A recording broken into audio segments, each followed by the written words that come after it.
ಸಮಾಜವಾದಿ ಧರ್ಮನಿರಪೇಕ್ಷ ಪ್ರಜಾಸತ್ತಾತ್ಮಕ ಗಣರಾಜ್ಯವನ್ನಾಗಿ ರೂಪಿಸುವುದಕ್ಕಾಗಿ ಭಾರತದ ಎಲ್ಲಾ ಪ್ರಜೆಗಳಿಗೆ ಸಾಮಾಜಿಕ ಆರ್ಥಿಕ ಮತ್ತು ರಾಜಕೀಯ ನ್ಯಾಯವನ್ನು ವಿಚಾರ ಅಭಿವ್ಯಕ್ತಿ ನಂಬಿಕೆ ಧರ್ಮ ಮತ್ತು ಉಪಾಸನೆಯ ಸ್ವಾತಂತ್ರ್ಯವನ್ನು ಸ್ಥಾನಮಾನ ಮತ್ತು ಅವಕಾಶಗಳ ಸಮಾನತೆಯನ್ನು ದೊರೆಯುವಂತೆ ಮಾಡುವುದಕ್ಕಾಗಿ ವ್ಯಕ್ತಿ ಗೌರವ ದೇಶದ ಏಕತೆ ಮತ್ತು ಸಮಗ್ರತೆಗಾಗಿ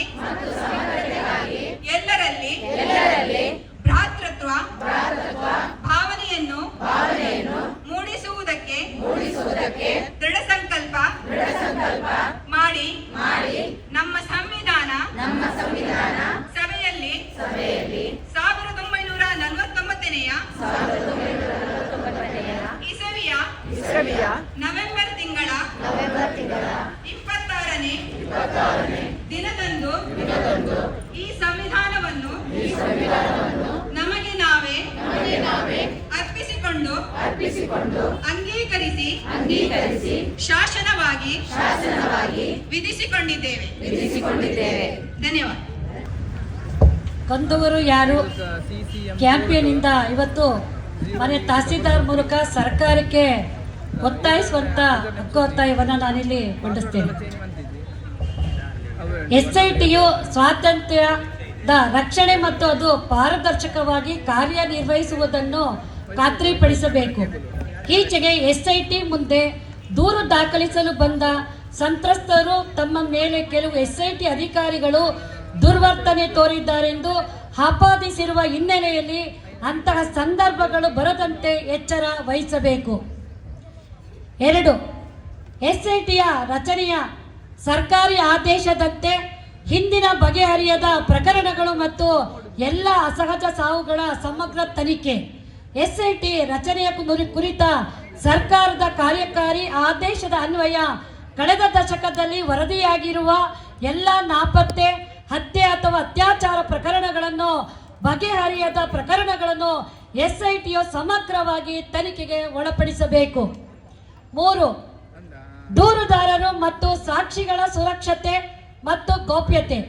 ಸಾಕ್ಷಿ ಸಂರಕ್ಷಣಾ ಕಾಯ್ದೆಯ ಪ್ರಕಾರ ದೂರುದಾರರು ಮತ್ತು ಸಾಕ್ಷಿಗಳಿಗೆ ಭದ್ರತೆ ಒದಗಿಸುವ ಬಗ್ಗೆ ಹಾಗೂ ಅವರ ಗೌಪ್ಯತೆ ಕಾಪಾಡಲು ಬದ್ಧರಾಗಿರುವ ಬಗ್ಗೆ SIT, ಕರ್ನಾಟಕ ಸರ್ಕಾರ ಮತ್ತು ಮಹಿಳಾ ಆಯೋಗಗಳು ಬಹಿರಂಗ ಪ್ರಕಟಣೆಗಳನ್ನು ಹೊರಡಿಸಬೇಕು.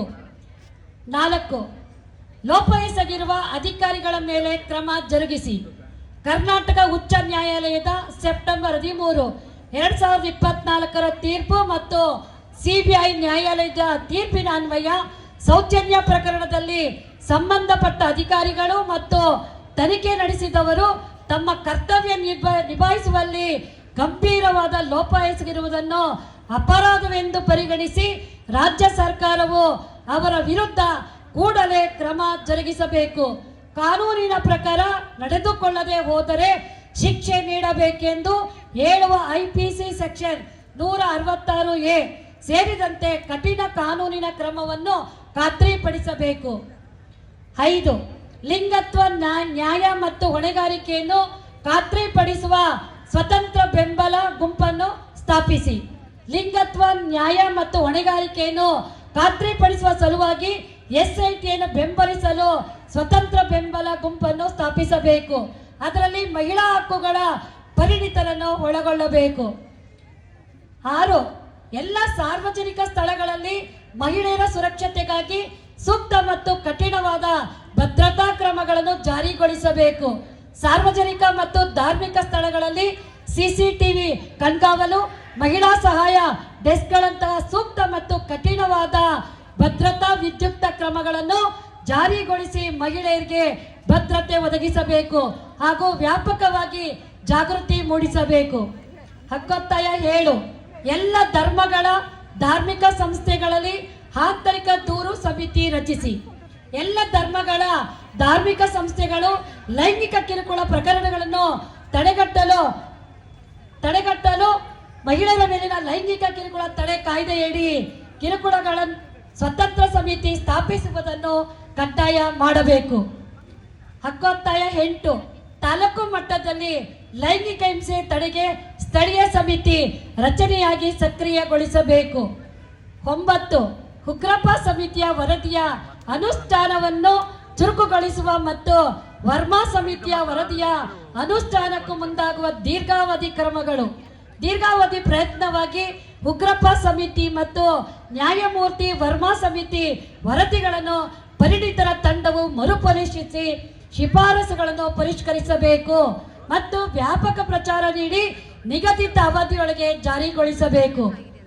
ಆರೋಗ್ಯಕರ ದೇಹ ಶಿಕ್ಷಣ ಮನುಷ್ಯರಾಗಿ ಸಹಜೀವಿಗಳಾಗಿ ಸಹ ಪ್ರಯಾಣಿಕರಾಗಿ ಪರಸ್ಪರ ಗೌರವಿಸುವುದನ್ನು ಕಲಿಸುವ ಆರೋಗ್ಯಕರ ಮೌಲ್ಯಗಳನ್ನು ಶಿಕ್ಷಣವನ್ನು ಅಳವಡಿಸಬೇಕು. 11 ಅನ್ಯಾಯವನ್ನು ಪ್ರತಿಭಟಿಸುವ ಮಹಿಳೆಯರನ್ನು ಜಾಲತಾಣಗಳಲ್ಲಿ ಅಶ್ಲೀಲವಾಗಿ ಪ್ರತಿಬಿಂಬಿಸುವ ಅಪರಾಧಿಗಳ ಮೇಲೆ ಕಠಿಣ ಕ್ರಮ ಕೈಗೊಳ್ಳಬೇಕು.